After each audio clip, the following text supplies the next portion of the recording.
2, 3. What you gonna do? What you gonna do? What you gonna do? Bad cops, bad cops. Bad cops, bad cops. Bad cops, bad cops. Bad cops, bad cops. Yes, so many cops are on the tick. What do you expect when they use tear gas and tanks? Whether in a car or on a horse, cops don't mind using excessive force. Bad cops, bad cops. What you gonna do? Bad cops, bad cops. What you gonna do? Bad cops, bad cops. What you gonna do? Bad cops, bad cops. This is filmed in front of a live studio audience. So this is so bad cops. You know, we talk about the cops. But we also realize like what lets cops be confident that they can do so grimy shit all the time. And that's because the prosecutors and the judges and all those different people within the criminal justice system. They allow these kind of things to happen, crazy things to happen to people all the time. And this story caught my attention. This story is starting to catch the internet's attention. And I don't know if you've seen this at Dr. Regina's, but this is a crazy story. I did see this. The comparison is very stark, and it shows you that what happens when the so-called justice system, Ohio court sentenced a black woman to 18 months in prison the same day giving a white woman probation for the same crime, but actually it's not the same crime. Actually, the white woman did worse than the black woman. Actually, she did way worse crime. And we've been saying this kind of shit for a long time, and there's the people will use the excuse, well, the laws in this municipality are different than the laws in that municipality, and you can't compare this that we're talking about the same type of charge, we're talking about same gender, because we know that men are definitely punished much harsher than women are for the same crimes, and from a racial standpoint, we're seeing evidence of this yet again. And now you have not only is it a 1-to-1 as far as the charge being the same in the same court, but the white woman stole many times the value that the black woman stole. So we got to break down these cases. So pretty much on August 2nd, former Ohio Village Clerk Debbie Bosworth pleaded no contest to 22 counts of theft in office, tampering with records, money laundering, after order discovered she had embezzled more than $238,000 over 20 years. 20 years. Remember this. 20 years. 22 counts. 20 years. Remember these big numbers. So the prosecutor's office rejected the 53-year-old Bosworth plea and asked the judge to sentence her to prison. They're like, please put me to jail. They're like, please put me in jail. And she wrote a check for less than half of what she stole. Like, what? Like, hey, I'm going to do you guys the favor by paying you about 40% of what I stole. So Gallagher cited the fact that Bosworth paid back some of the money she stole and sentenced a fellow white woman to 2 years probation. 2 years probation. And then we're gonna go to the very next day. The prosecutor. And she was a public employee. Yeah. Nice. So we're gonna stealing the taxpayers' money. So, but that's what makes these situations similar in a lot of ways. It's crazy. So we're gonna go to the black woman. Carla Hopkins was stealing $40,000 from a Maple Heights high school. Although Hopkins appeared before the same exact court, Hopkins' judge was a white man. Gallagher, she pleaded guilty. Unlike Bosworth, Hopkins was only charged with 1 count of theft in office. 1 count. Unlike Bosworth, Hopkins already found a new job, completed an inpatient program for her gambling addiction, and had promised to repay the money she stole. Remember these details. She was charged with 1 count in theft. Bosworth was charged with 22 counts of theft. No, not just of theft, but that we're talking about embezzlement, tampering, money laundering, tampering with records. We're talking about like all kinds of fraud here. 20 years. I mean, and the thing is, again, there was a certain portion of our, viewer base that, like to, claim that, this is identity politics and blah, blah, blah. How do you explain this? How do you explain this? I don't know. It's going to be interesting to see how people are going to try to find one count. One count for around $40,000. And it gets crazy in this. Hopkins told Bell, the prosecutor, that she emptied the pension. She didn't know how much was in it. But after taxes, she received about $20,000 to pay her bills after the school fired her. Her attorney, Brent Jordan, said that she began stealing the money while dealing with mental health issues and a gambling addiction, but has since gotten treatment and gone through a job placement program. In the meantime, she came up with $5,000 to pay toward her restitution. So does the prosecutor like how much you want to bet she didn't own a home? She told Bell that the state will fine with a sentence between 9 and 12 months. Bell scolded Hopkins for taking her pension money and sentenced her to 18 months in prison, 6 months than was requested by the prosecutor. So the judge did worse than what the prosecutor wanted. They doubled down and they went, okay, I can give it. Wait. So let me see. Bell scolded Hopkins for taking her pension money. Yeah. So you scolded her for taking her own money. Yeah. So she took her own money and got scolded for that. But this other woman took almost $240,000 of other people's money. Over 20 got years. Probation. Over 20 years. Okay. So I mean, that's all. Right now, the rest of the stories is people complaining about it. But that's the gist of what happened here. That pretty much breaks it down to you. What happened here? The black woman who's pretty much clear what happened. She had mental health issues, gambling addiction issues. This is what happened here, and she was seeking treatment. She's actually trying to better herself outside of incarceration, which is what we need to do. She's actually trying to seek help. For what happened. Now, obviously, she's really guilty about it, and she gets 18 months, while the white woman who was doing it for 20 years, which sounds like 20 years sounds like a commitment. To do something for 20 years. and that sounds like you're working really hard. People try to deny the presence of systemic racism. And think about this, right? This woman scrounged up $5,000 she didn't have, right? To try to pay back, some of the $40,000 or so that she stole. Okay. This other woman, I'm writing a check for $100,000. How were you able to do that? Oh, well, let's look at it. That black woman, did she have a home that she could get, like maybe a home equity loan from? Could she borrow against the equity in her home the way this white woman would be able to do? Because chances are she probably doesn't own her own home. The white woman probably does. So even though she stole $240,000, it seems like she's making a grand gesture to pay back 40% of what she stole. Do you think that she just had $100,000 lying around? Probably not. Probably wrote that check because she had generational wealth to draw from as far as equity in the home. Meanwhile, you have this black woman, Hopkins, who got fired from a job, found another job to pay for the restitution that she stole. And actively, trying to pay it. Yeah.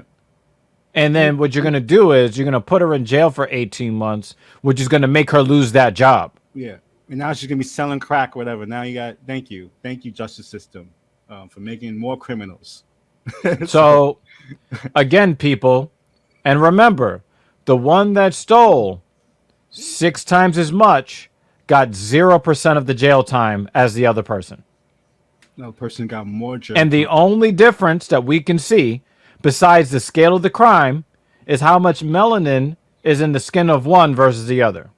So, I mean, if you guys have more information for why 22 felony misdemeanor counts together adds up to 0 jail time for the white woman, but 1 count is 18 months for the black woman. You know, I mean, because sometimes people say, well, you know, look at the criminal record. Okay, let's look at it. We did look at the criminal. We looked at the criminal record. We broke it down. Please explain to us. And, you know, of course, you know, our Facebook family, okay, I really want you to explain to us why the person that stole 6 times as much money and was found and pleaded no contest. She didn't even plead guilty, because when you plead guilty, you're supposed to get more leniency. She pleaded no contest, meaning that she refused to even admit that she stole the money, but then she's going to offer $100,000 to pay back some of the money that she's saying, I'm not saying I stole it. Isn't that crazy? They allow this kind of haphazard mess compared to the black woman, which was clearly making these like concrete institutional steps, but they totally trust this white woman's haphazard, whatever she was doing. It was just a mess. I want to share this next thing. So that story just happened, like, you know, that wasn't 1950 or like, you know, 1919, whatever. That was like, you know, this month, I think. So I want to show you. So we showed you that story. I want to show you even the craziest story that happened 32 years ago. So like this is a crazy story to me. It also shows you how long this has been happening. So we have Hopkins, who's going to jail for 18 months, and we have someone who went to jail for 32 years. Serving most of a 43-year sentence for a murder he did not commit. A judge cleared the way today, and the man reunited with his family for the first time in decades outside a prison cell. CBS 2's Lisa Rosner reports. Give me a minute with my mom right here. An emotional embrace between 59-year-old Carlton Roman and his mother, moments after a judge exonerated him for the murder of Lloyd Witter in 1989. Look at that 1,000-yard stare. His soul is gone. On 168th Street in Jamaica, where Roman was also accused of attempted murder on Jomo Kenyatta, who was injured. Kenyatta and another survivor had testified that Roman was the shooter. Send somebody quick. But more than 2 decades later, 911 tapes obtained by Reverend Robert Dickerson, a private investigator, painted a different picture. I got Mr. Roman's You heard that? file, Private investigator. and compared that with the 911 tapes, and that's all she wrote. Everything. Bless you, man. The Bless police you. district attorney says her office interviewed more than 30 witnesses across the country and in Jamaica. 3 new witnesses who reveal alternate suspects and initial descriptions of the perpetrators who had distinct haircuts and physical features that do not match. Roman had no criminal record and had just graduated college with a business degree. Wow. He was also a new father. Absolutely fabulous. And they had a hand in harming the economy, because a man with a business degree creates. What it feels to be literally in hell. But his mom never gave up, saying one of the men who testified against him had called the day after the homicide to tell him one of the victims had died. If my son Carlton killed him, why would somebody call in the morning to tell him that he died? It's devastate everyone. It's sad moments. The father passed away, his grandma passed away. And now he'll get to spend quality time with his daughter that he missed out on for decades. Oh my God. In Jamaica, Queens, Lisa Rosner.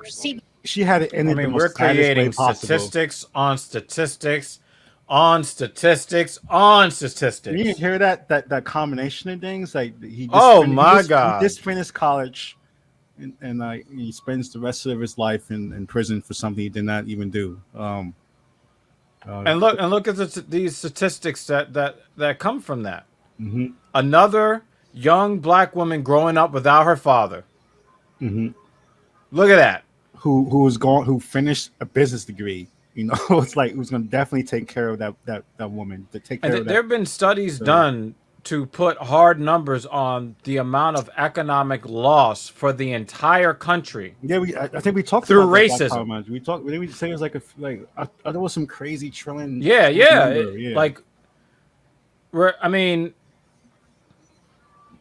So that just shows you. We showed you the most extreme. We show you the most extreme example of what the justice system, what allows bad cops to just do whatever the fuck they want. It took a private investigator outside of institutions years later to go over the same evidence and realize this shit was bullshit. If you got a clergyman that looks at the evidence better than your prosecutors and your police department, I don't know, man. I think it's probably going to lead to more calls of defund the police. I'm not. You got the pastor down the street. If your guy at the pulpit reads the evidence better than you, I think you need a new line of work. That sounds like a good NBC show, yo, like a pastor detective. I think there probably was a show like that. He prays and then he goes. Art imitates life. He prays and he has a shootout afterwards. Like, oh Lord. No, he prays during the shootout, and then he's the one investigating. Oh, and then remember always the joke. He solves the crime, and who shows up later? Yep, the police show up later. Or to see a black or the district attorney shows up in his suit. Book him. Get him out of my sight. And literally, that's what happened. You had Melinda Katz going like, "Let him out," So years later, so we gave a bittersweet story in a lot of ways. I mean, he's free. He's out of that crazy place. But look how long it took. We're hoping that these kind of stuff happens less and people stay in longer. Get out before they stay in that long. I mean, we have the situation now when they're legalizing marijuana everywhere, and you have people still serving life sentences for non-violent drug offenses. A lot of things need to be. So we want to show this different levels. It's not just the bad cops, the prosecutors, the judges, the CEOs. It's a whole layer that allow. This is what we're talking about when we mention systemic racism. This is what we're talking about. Because it's not just a police officer. It's not just the bad apple. It's the conflict of interest that occurs in the relationship between the district attorney's office and the police department, the district attorney's office and the judges. And then when you put all three of them together, they're on the same side. You see, the prosecutor will say the people versus blank. But in reality, it's this entity, that entity, and this other entity that are supposed to be impartial. Remember, when the police do their investigations, they're supposed to be impartial. When the judges hear the cases, the judge is supposed to be impartial, but all too often, you see the judge working hand in hand with the prosecutors, working hand in hand with the police officers. We just saw an example of a judge somehow giving his personal anecdote to this black woman about her using a pension. Had nothing to do with the sentencing, had nothing to do with the crime, giving his personal opinion about what she does with a pension, and gives her an extra 6 months. So this is, I don't know what fuck you call that, Dr. Virginius, I'm still trying to figure out. Yeah. It would be like, I mean, sir, you used your paycheck to lease this luxury vehicle. How dare you? 6 months in jail. What?